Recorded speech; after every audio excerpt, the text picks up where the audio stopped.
So ethical, humanism, atheism, secularism represent important philosophical and social perspectives that challenge traditional religious worldviews and promote rational, human-centered approaches to human existence, human understanding of existence, morality, and social organization.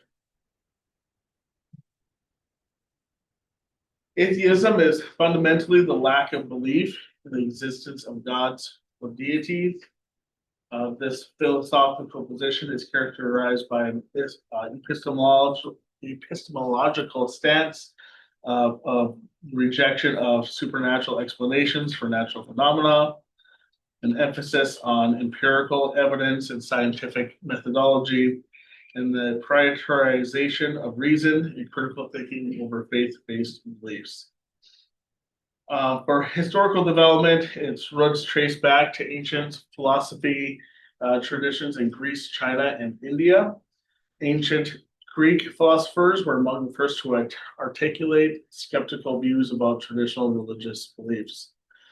Philosophers like Democritus proposed materialist explanations of the universe that did not require divine intervention.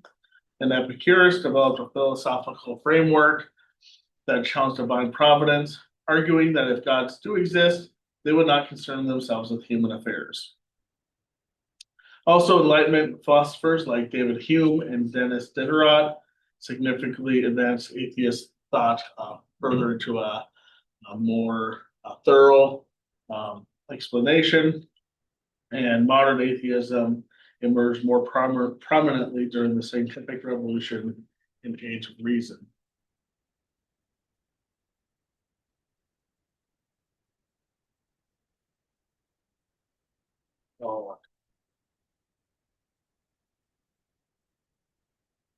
There are three types of atheism. First atheism is a lack of belief in gods, but doesn't challenge others in religious society. That's soft atheism. They tend to just go about life saying, I don't believe in God, and do not challenge anybody else's views if they do believe in God. Then you have hard atheism, which is an active assertion that no gods exist. These types of atheists actively challenge those in religious society and often love to proselytize their social and political agenda.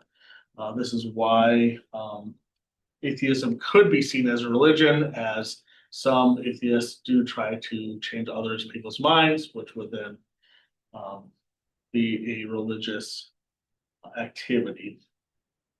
Then you have agnosticism or agnostic atheism. It's just a lack of belief in gods while maintaining that their existence cannot be definitely proven or disproven. Atheism in a nutshell. Ethical humanism represents a philosophical and ethical perspective that emphasizes human value, dignity, and potential without relying on supernatural beliefs. We'll go over some of the key principles. The first one is their philosophical foundations, which is influenced by Enlightenment thinkers like John Stuart Mills and Immanuel Kant. Mills provided an utilitarian ethical framework, like Kant developed philosophical concepts of human dignity and moral autonomy. They also promoted rational self-determination and recognized human capacity for moral reasoning independent of religious doctrine.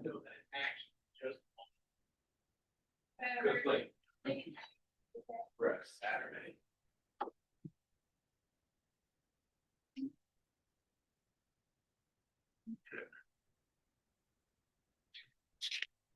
Some of their fundamental philosophical commitments include the primacy of human experience and reasoning. Humanism places human experience and rational thought at the center of ethical and philosophical inquiry. Rather than seeking guidance from divine revelation or ancient texts, humanists believe that humans possess the inherent capacity to understand the world and make moral judgments through observation, reflection, and reasoned discourse.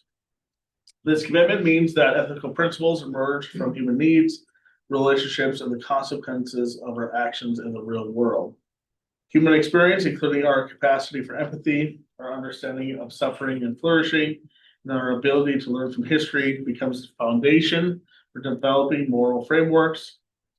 Reason serves as a tool by which we can examine competing claims, identify inconsistencies, and work toward coherent ethical principles that promote human welfare.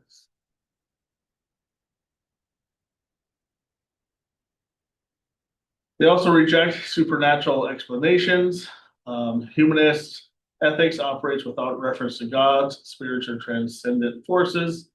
This rejection isn't merely atheistic denial, but represents the methodological commitment to grounding ethics in the natural world. Humanists argue that supernatural explanations are unnecessary for understanding right and wrong, and that appeals to divine authority can actually undermine ethical reasoning by placing moral questions beyond human examination and debate. By removing supernatural elements, humanism emphasizes human responsibility for moral decision making, as there is no deity to provide answers or absolve us from consequences. This position doesn't claim certainty that supernatural entities don't exist, but rather asserts that ethical systems built on naturalistic foundations are more reliable, transparent, and accountable than those dependent on unprovable metaphysical claims. They also have a commitment to empirical understanding. Human ethics is grounded in observable reality and testable claims about the world. This means that ethical judgments should be informed by evidence about what actually promotes human well-being, reduces suffering, and fosters flourishing communities. For instance, humanists would approach questions about criminal justice, education, or healthcare by examining data, studying outcomes, and learning from comparative examples rather than by simply applying abstract principles. The empirical commitment makes humanist ethics dynamic and responsive. And as we learn more about human psychology, the social dynamics, and the consequences of various practices, our ethical understanding can evolve. The emphasis on empirical grounding of various practices.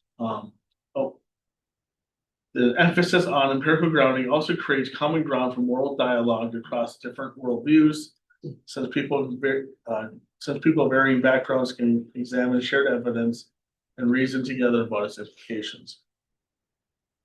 There's also an emphasis on individual and collective human potential. Humanism maintains an optimistic view of human capability while remaining realistic about human limitations. It recognizes that individuals possess remarkable capacities for creativity, compassion, growth, and moral development when provided with education, freedom, and supportive social conditions. This belief in human potential rejects notions of inherent human depravity or the idea that humans require supernatural salvation. At the collective level, humanism emphasizes our capacity for cooperation, social progress, and the improvement of human conditions through shared effort. This doesn't mean naive optimism about automatic progress.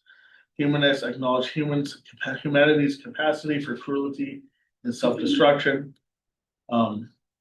but rather reflects the confidence that humans can, through conscious effort and rational organization, can create a just, peaceful, and fulfilling society. This emphasis generates ethical imperatives to remove barriers to human flourishing, expand opportunities for development, and build institutions that nurture rather than constrain human potential.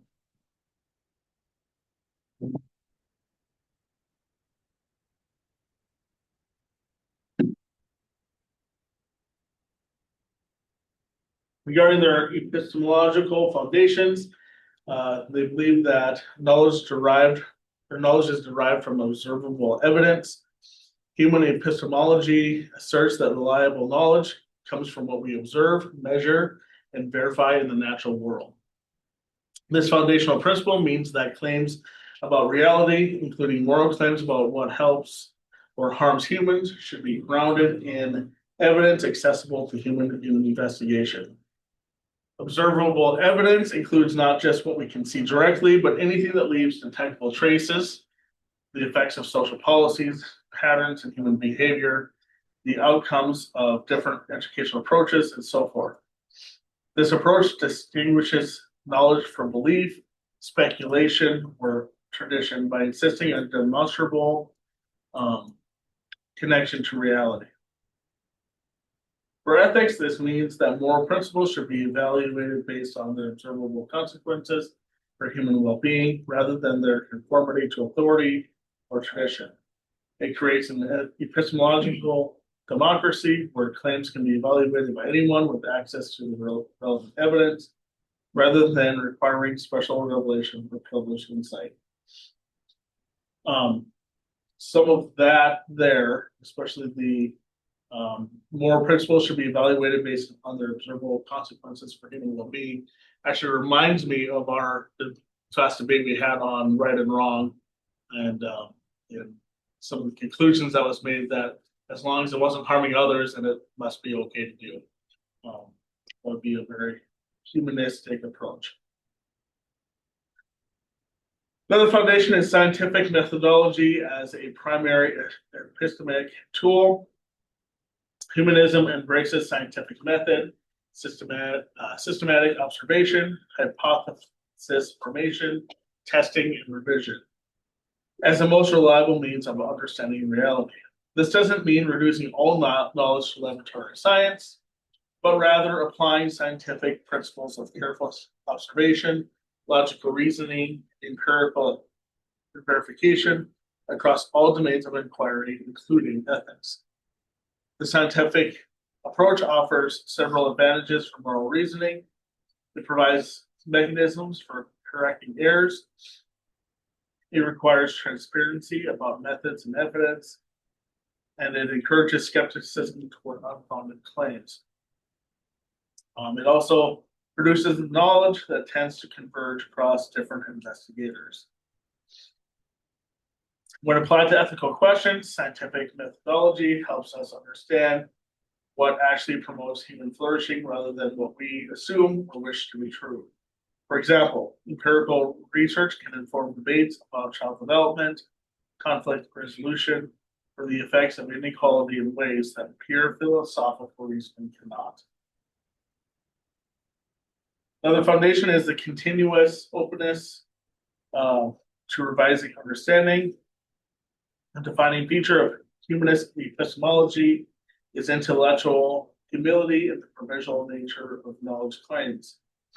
Rather than seeking absolute certainty, humanism embraces an ongoing process of refinement where even well-established conclusions remain open to reconsideration in light of new evidence or better arguments. This principle applies directly to ethics. Humanists recognize that moral understanding evolves as we learn more about human nature, social dynamics, and the consequences of various practices. Historical examples abound. Understandings of justice have expanded to recognize the rights of previously excluded groups. Psychological research has changed views on punishment and rehabilitation. Medical advances have transformed ethical frameworks around end-of-life decisions. This openness to revision doesn't mean moral relativism or that all views are equally valid. This openness to revision does, This openness to revision doesn't mean that moral relativism or all views are equally valid, but rather that ethical knowledge, like scientific knowledge, improves through critical examination and incorporation of new insights. It requires intellectual courage to acknowledge when previous positions were mistaken, and wisdom to distinguish between fundamental principles and their specific applications. Then the final foundation is the rejection of absolute or unchanging truth.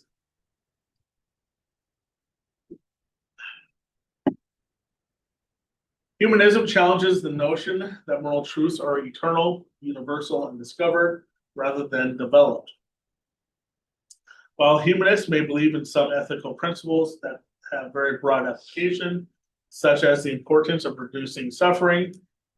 They reject the idea that complete and final answers to moral questions exist independently of human inquiry and context. This position recognizes that ethical understanding emerges from human interaction with the world and with each other, and therefore evolves as circumstances, knowledge, and human societies change. The rejection of absolutes doesn't lead to anything goes relativism. Rather, it acknowledges that moral reasoning must account for context, consequences, and the complex realities of human life. What constitutes justice in one social context may need adaptation in another. What promotes well-being given certain technologies may change with new developments.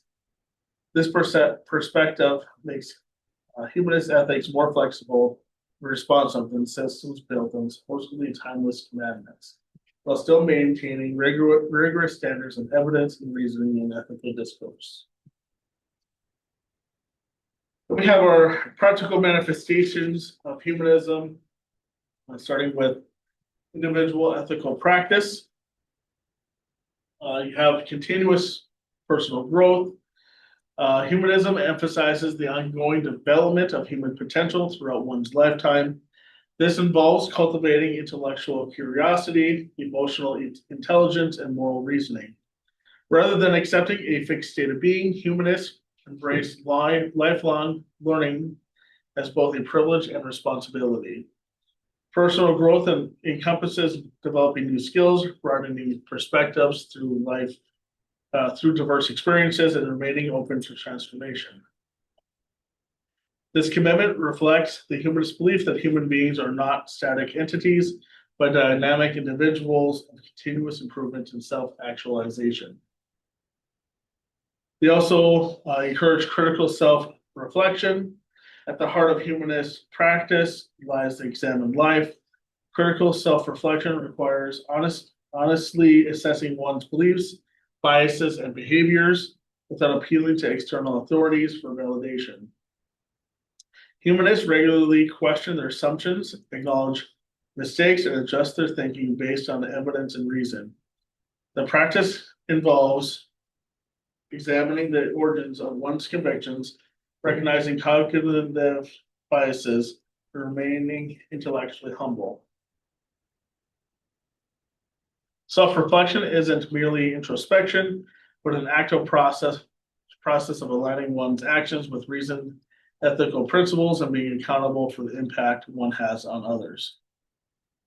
They also have a commitment to learning. Humanists view education as intrinsically valuable and essential to human flourishing.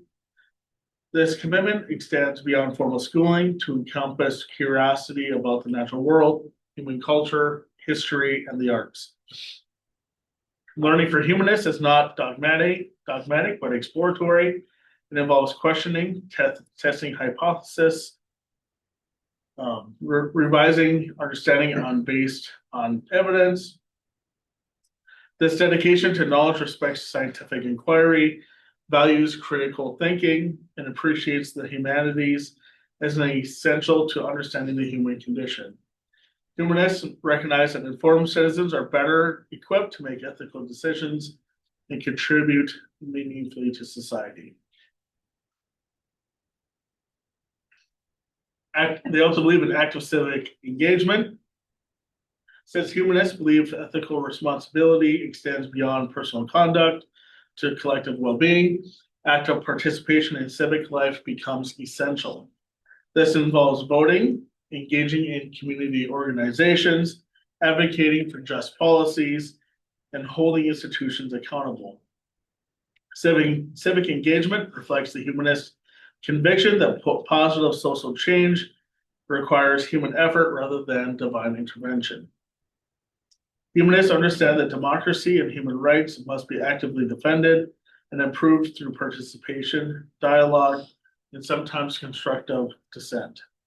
This engagement is grounded in the recognition that we share responsibility for creating a more just and compassionate society. And then finally, they value empathetic understanding. Humanism places empathy at the center of an ethical life. the capacity to understand and share the feelings of others. This involves actively listening, seeking to understand different perspectives, and recognizing our common humanity across cultural, religious, and ideological differences. Empathetic understanding doesn't require agreement, but demands respect for human dignity and and the acknowledgement that others' experiences are as valid as our own. For humanists, empathy serves as a bridge across divisions, as a foundation for moral consideration, informing decisions about how to treat others and how to build inclusive communities. Finally, some of the societal contributions include promoting scientific literacy. Humanists advocate for widespread scientific literacy as essential to individual empowerment and collective progress. This involves supporting quality science education, combating misinformation, and helping people understand scientific methods and reasoning.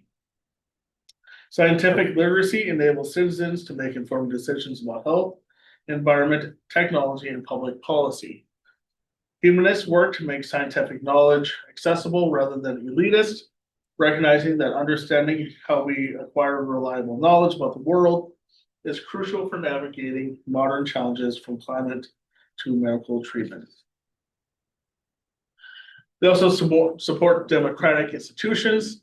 Democracy aligns with humanist values by distributing power among people rather than concentrating it in religious or authoritarian hierarchies. Humanists actively support democratic institutions, free press, independent judiciary, transparent government, and fair elections, recognizing these as human creations that require constant maintenance and improvement. This support includes defending freedom of conscious speech and assembly while working to make democratic participation more inclusive and accessible. Humanists understand that democracy, while imperfect, provides the best framework for providing human rights and allowing diverse populations to coexist peacefully. They also advocate for marginalized communities. Humanist ethics demands concern for all people, particularly those whose voices are systematically excluded or diminished. This advocacy involves actively working to dismantle systems of oppression based on race, gender, sexuality, disability, economic status, or other characteristics. Humanists recognize that true human flourishing cannot occur when significant portions of humanity face discrimination, poverty, or violence. This work is grounded not in religious charity, but in recognition of equal human dignity and the understanding that injustice anywhere diminishes everyone. Advocacy takes many forms, from direct service to policy change to amplifying marginalized voices in public discourse. And then finally, they also promote developing nuanced and evidence-based social policies. Humanists approach social problems with rationality, evidence, and compassion rather than ideology or dogma. This involves supporting policies based on empirical research about what actually improves human well-being, whether in education, criminal justice, healthcare, or economic systems. Humanists resist simplistic solutions and recognize that complex social challenges require nuanced approaches that consider unintended consequences and diverse perspectives. This commitment means remaining open to revising policies when evidence shows they're ineffective, prioritizing harm reduction over moral punishment, and evaluating success by measurable improvements in human flourishing rather than adherence to traditional religious mandates. We'll continue with secularism on Wednesday.